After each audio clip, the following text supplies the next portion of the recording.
Halo, selamat malam pemirsa. Anda kembali menyaksikan Sudut Pandang bersama saya Imam Asyari. Pemirsa, sejumlah alternatif pinjaman dana online ilegal masih banyak dilirik oleh masyarakat sebagai solusi menghadapi masalah finansial mereka. Saat terjerumus pinjaman online, tidak sedikit pula masyarakat yang kemudian terjepit hutang.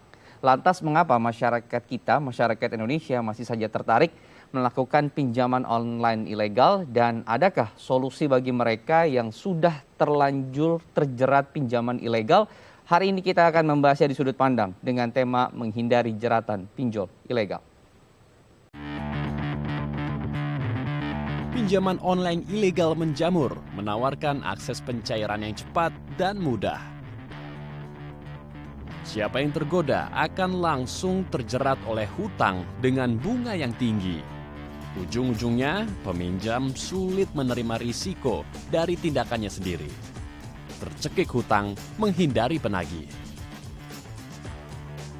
Agar tidak menyusahkan diri sendiri, dibutuhkan kecermatan untuk membedakan pinjaman online ilegal dan yang legal. Selain itu dibutuhkan pula komitmen dari diri sendiri untuk melunasi hutang dan kebijaksanaan untuk mau belajar mengatur keuangan. Baik, untuk membahas tema kita pada malam hari ini, saya akan menghadirkan dua narasumber. Yang pertama ada Mas Rio Priambodo selaku Staf Bidang Pengaduan dan Hukum YLKI. Selamat bergabung Mas Rio. Ya, selamat. Terima kasih, siap. Baik, kemudian ada Mas Bima selaku Direktur Celios. Selamat bergabung Mas Bima.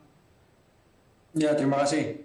Baik, saya akan mulai dari Mas Rio terlebih dahulu. Mas Rio, kalau kita bicara data dari teman-teman Satgas Waspada Investasi per 10 Oktober 2021 kemarin, sudah merilis data bahwa mereka itu sudah melakukan pemblokiran terhadap 4.873.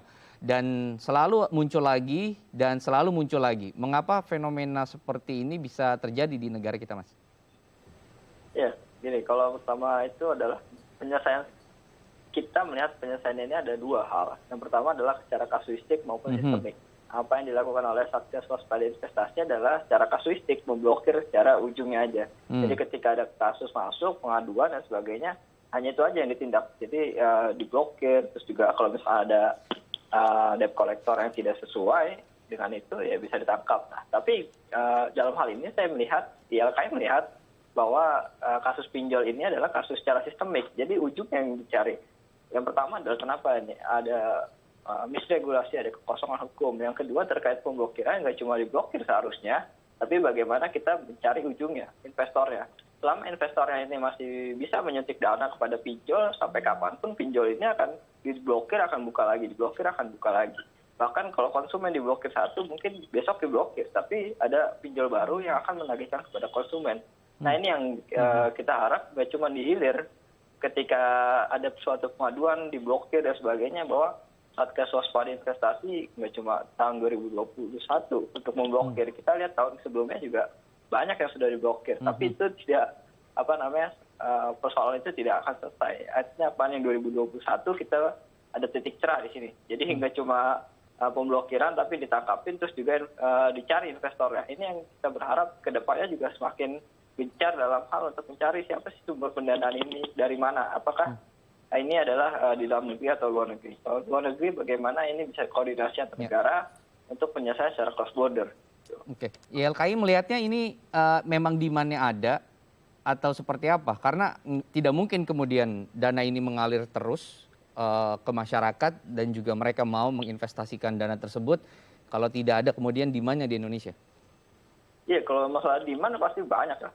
Masyarakat Indonesia yang melek digital juga sekarang udah banyak, ratusan juta yang pengguna digital. Nah, itu adalah market pasar mereka. Jadi secara garis besar adalah latar belakang munculnya fintech pinjol ini adalah bagaimana ini sebuah inklusi keuangan untuk sebagai alternatif bagi konsumen ketika konsumen tidak bisa mendapatkan akses pinjaman kepada bank maupun leasing. Jadi kan pinjol ini tanpa agunan dalam hal ini. Tapi dalam tanda kutip, agunan lain yang secara tidak sadar oleh konsumen, yaitu agunan itu adalah berupa data pribadi mereka. Nah, itu adalah demand mereka sangat menyasar kepada banyak masyarakat yang melek digital Ya. sekitar pasar sekitar di bawah 40 tahunan. Oke, saya akan ke Mas Bima. Nah, ini menarik nih, Mas Bima.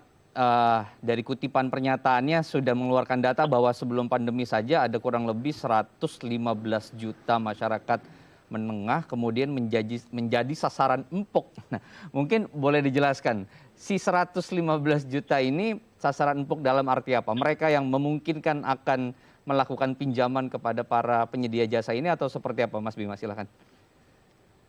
Ya, jadi data itu berdasarkan data dari Bank Dunia bahwa ada 115 juta orang yang disebut sebagai kelas menengah rentan. Artinya ini adalah kelas menengah yang tanggung. Sedikit saja ada guncangan ekonomi seperti pandemi terjadi, maka banyak dari kelas menengah itu turun kelas masuk menjadi orang miskin baru. Sehingga dia menjadi sasaran yang sangat empuk bagi pinjaman online yang ilegal khususnya. Ditambah situasi pandemi, ya sebelumnya ada yang kehilangan pekerjaan, ada yang kemudian pendapatan usahanya kalau dia adalah wirausaha harus tutup secara temporer berbulan-bulan, otomatis mereka mencari cara nih bagaimana bisa tetap bertahan. Sementara tidak banyak atau tidak semua pelaku usaha maupun masyarakat secara personal itu mendapatkan restrukturisasi pinjaman dari perbankan. Bank tentunya juga akan pilih-pilih, artinya tidak semua dapat fasilitas kelonggaran untuk pembayaran cicilan di tahun berikutnya. Nah, situasi ini yang akhirnya membuat pinjaman online ilegal menyasar mereka yang punya akses terhadap digital, terhadap smartphone, terhadap SMS. Dan kejadian pandemi, boom, tiba-tiba kemudian status kita kemudian turun lagi, negara Indonesia gitu ya. Dan dari 115 juta ini kemudian juga mungkin ada sebagian dari mereka yang terlibat dengan pinjaman online ini. Tapi saya mau bicara soal kenapa kemudian mereka memilih ini selain tadi kemudahan? Apakah karena finansial literasinya rendah sehingga mereka tidak bisa menyiapkan hal-hal seperti misalnya kan sederhana gitu ya, dana darurat untuk 3 bulan atau 6 bulan ke depan gitu atau hal lainnya? Ya, problemnya memang soal literasi keuangan. Jadi begini, inklusi keuangan dengan literasi keuangan ini dua hal yang beda. Kalau orang punya rekening bank, dia akan dianggap punya inklusi keuangan. Tapi kalau dia sudah punya rekening, nggak bisa baca produk perbankan, ya, atau misalnya bingung terhadap syarat ketentuan, atau bagaimana secara bijak membandingkan bunga pinjaman antar lembaga keuangan yang berbeda, maka literasi keuangannya jelek. Dan sekarang memang literasi keuangan kita relatif rendah. Untuk produk perbankan saja kisaran 30%. Untuk literasi keuangan pembiayaan di luar dari perbankan itu cuma 15% literasi keuangannya. Akibatnya apa? Akibatnya ini kok ada pinjaman murah, pinjaman mudah dan bukan murah sih sebenarnya, bunganya justru tinggi sekali, tapi mereka tidak melihat itu di awal. Mereka hanya melihat kok ada sih yang berbaik hati menawarkan lewat SMS dan sehari bisa masuk 10 SMS. Dan kadang mereka melakukan kong kali kong. Jadi kalau satu debiturnya pinjol ilegal ini kesulitan membayar, dia akan ditawari oleh pinjol ilegal lainnya. Jadi utang bertumpuk utang. Apakah ada misalnya soal perjanjian dan segala macamnya? Terkadang mereka nggak baca atau karena ini sifatnya ilegal, maka perjanjian pinjamannya juga sebenarnya ilegal, tidak sah gitu. Nah, ini banyak yang kemudian merasa ditipu ketika sudah menjadi korban dari pinjaman online. Terkadang kebijakan privasinya juga terlalu panjang sebelum kita melakukan persetujuan sehingga banyak orang kemudian yang malas untuk membacanya dan langsung agree dan setuju. Nah, ini yang suka terlibat di sana. Tapi nanti saya akan ke Mas Rio, bagaimana data-data atau aduan-aduan diterima oleh teman-teman di YLKI, apakah mereka yang melakukan aduan ini benar-benar mereka yang tidak sengaja begitu ya, tidak meminjam tapi tiba-tiba langsung diberikan rekening atau dimasukkan uang dan kemudian ditagih, atau justru kebanyakan mereka yang bermain di sana. Karena ada juga masyarakat kemudian yang mengerti dan sengaja bermain untuk melakukan pinjaman ini. Kita akan bahas nanti usai jeda, tetap bersama kami di Sudut Pandang.